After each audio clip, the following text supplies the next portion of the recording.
नमस्कार, आकाशवाणी देहरादून से प्रस्तुत हैं प्रादेशिक समाचार। मुख्य समाचार। केंद्र सरकार ने आपदा मद में उत्तराखंड के लिए 413 करोड़ 20 लाख रुपए की धनराशि जारी की। प्रदेश के अधिकांश हिस्सों में हल्की से मध्यम बारिश जारी, लगभग 200 सड़कें यातायात के लिए अवरुद्ध। मौसम विभाग ने अगले 3 दिनों में राज्य में कहीं-कहीं भारी बारिश की संभावना जताई है। मुख्यमंत्री पुष्कर सिंह धामी ने भूस्खलन और जलभराव की स्थिति से निपटने के लिए अधिकारियों को आवश्यक दिशा निर्देश दिए हैं। और राज्यपाल ने विधानसभा में नवनिर्मित पुस्तकालय का लोकार्पण किया। कहा, तकनीक को देश के प्रगति की, लोगों को भलाई के लिए हर क्षेत्र में लागू करना होगा। समाचारों के साथ मैं नीता कांडपाल। अब समाचार विस्तार से। केंद्र सरकार ने भारी बारिश के मद्देनजर आपदा प्रबंधन अधिनियम के तहत उत्तराखंड सहित 22 राज्यों को 7,532 करोड़ रुपए जारी किए हैं। केंद्र की ओर से आपदा मद में उत्तराखंड के लिए 413 करोड़ 20 लाख रुपए की धनराशि मंजूर की गई है। गौरतलब है कि केंद्र सरकार सामान्य प्रदेशों में राज्य आपदा मोचन बल के लिए 75%, जबकि उत्तर पूर्व और हिमालयी राज्यों में 90% का योगदान देती है।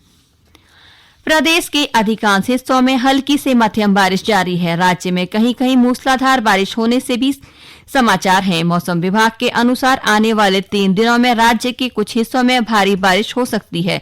मौसम विज्ञान केंद्र देहरादून के निदेशक विक्रम सिंह ने बताया कि आने वाले दिनों में बारिश में कमी आने की उम्मीद है।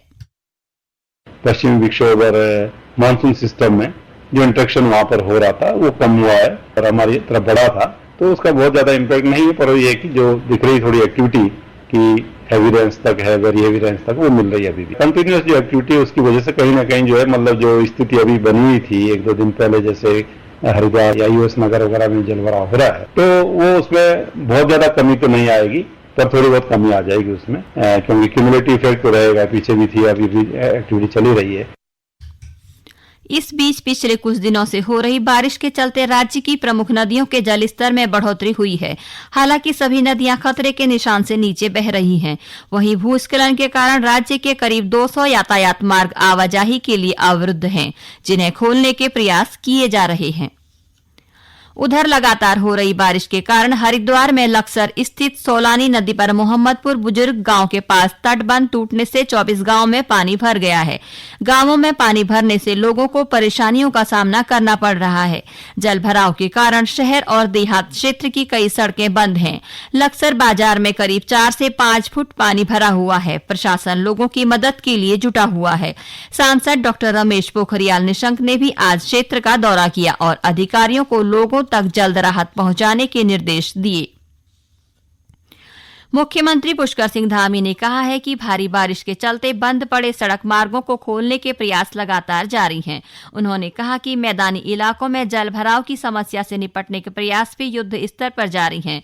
उन्होंने कहा कि सड़कें खोलने और जलभराव की स्थिति से निपटने के लिए संबंधित विभागों और अधिकारियों को अलर्ट मोड पर रखा गया है, ताकि आम लोगों को कम से कम समस्या हो।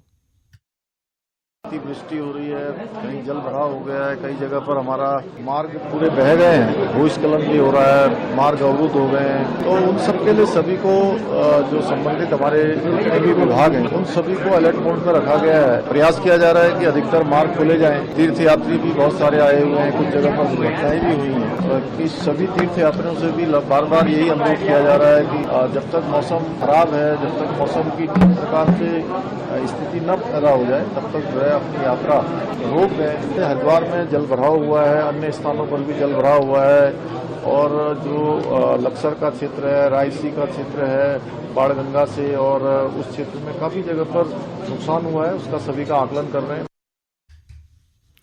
राज्य सरकार ने प्रदेश के विभिन्न स्थानों और हिमाचल प्रदेश में फंसे लोगों की सहायता के लिए आपदा राहत नंबर्स और व्हाट्सएप नंबर्स जारी किए हैं।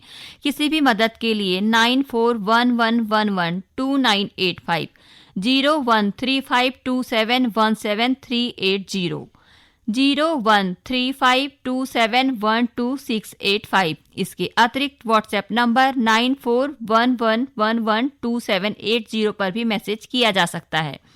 मुख्यमंत्री पुष्कर सिंह धामी ने एक ट्वीट संदेश में सभी तीर्थयात्रियों से अनावश्यक यात्रा करने से बचने का अनुरोध किया है। मुख्यमंत्री ने कहा है कि वे स्वयं राज्य आपदा कंट्रोल रूम में 24 घंटे सभी जनपदों से सड़क मार्ग और बारिश की स्थिति के बारे में जानकारी ले रहे हैं।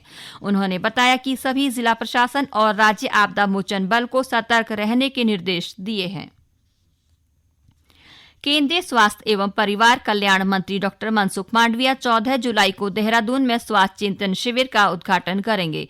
2 दिवसीय इस शिविर में स्वास्थ्य और परिवार कल्याण राज्य मंत्री डॉक्टर भारती प्रवीण पवार और प्रोफेसर एसपी सिंह बघेल भी शामिल होंगे। इस आयोजन में विभिन्न राज्यों और केंद्र शासित प्रदेशों के स्वास्थ्य मंत्रियों के साथ साथ स्वास्थ्य मंत्रालय और राज्यों के वरिष्ठ अधिकारी भी मौजूद रहेंगे।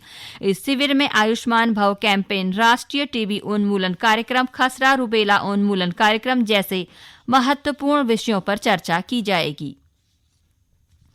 ये समाचार आकाशवाणी के देहरादून केंद्र से प्रसारित किए जा रहे हैं।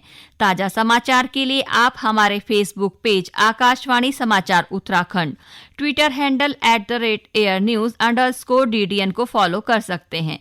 साथ ही यूट्यूब चैनल आकाशवाणी समाचार उत्तराखंड को सब्सक्राइब और आकाशवाणी की वेबसाइट www.newsonair.gov.in/उत्तराखंड पर लॉगिन कर देख सकते हैं।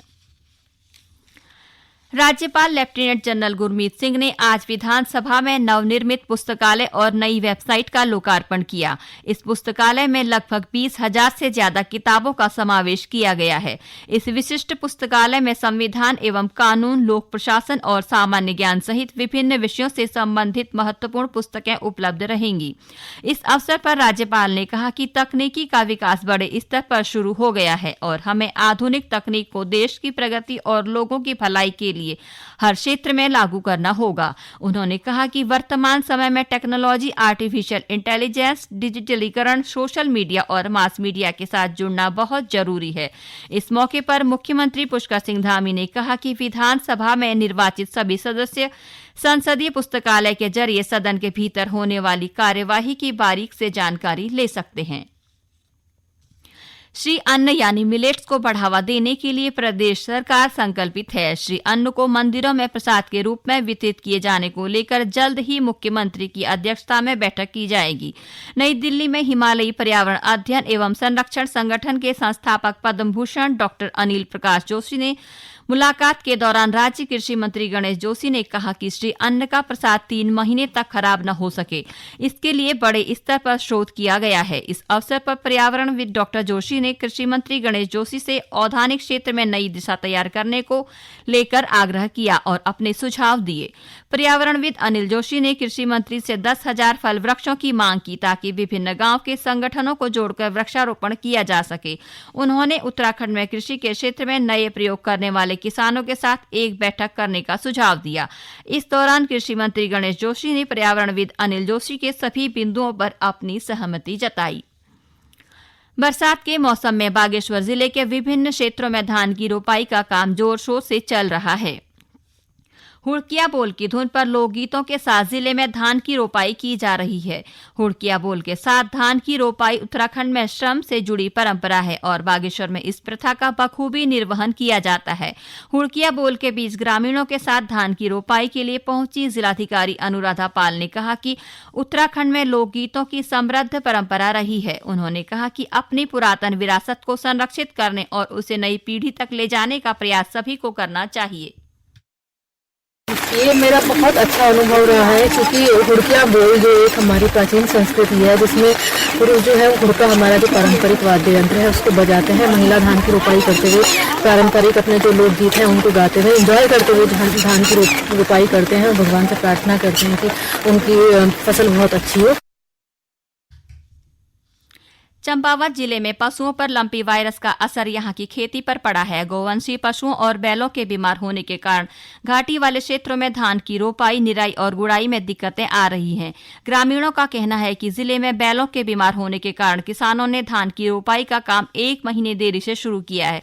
जिले के मुख्य पशु चिकित्सा अधिकारी डॉक्टर डी.के. चंद ने बताया कि जिले के विभिन्न क्षेत्रों में मार्च से जून माह तक लंपी का प्रभाव रहा। हालांकि टीकाकरण के बाद लंपी के मामलों में उल्लेखनीय कमी दर्ज की गई। अंत में मुख्य समाचार एक बार फिर।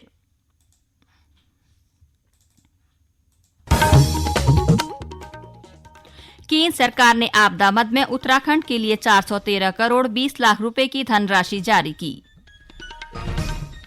प्रदेश के अधिकांश हिस्सों में हल्की से मध्यम बारिश जारी, लगभग 200 सड़कें यातायात के लिए अवरुद्ध। मौसम विभाग ने अगले 3 दिनों में राज्य में कहीं कहीं भारी बारिश की संभावना जताई है। मुख्यमंत्री पुष्कर सिंह धामी ने भूस्खलन और जलभराव की स्थिति से निपटने के लिए अधिकारियों को आवश्यक दिशा निर्देश दिए हैं।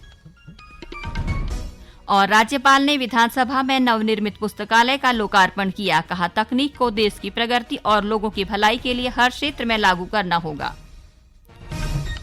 इसके साथ ही प्रादेशिक समाचार का ये बुलेटिन समाप्त हुआ। नमस्कार।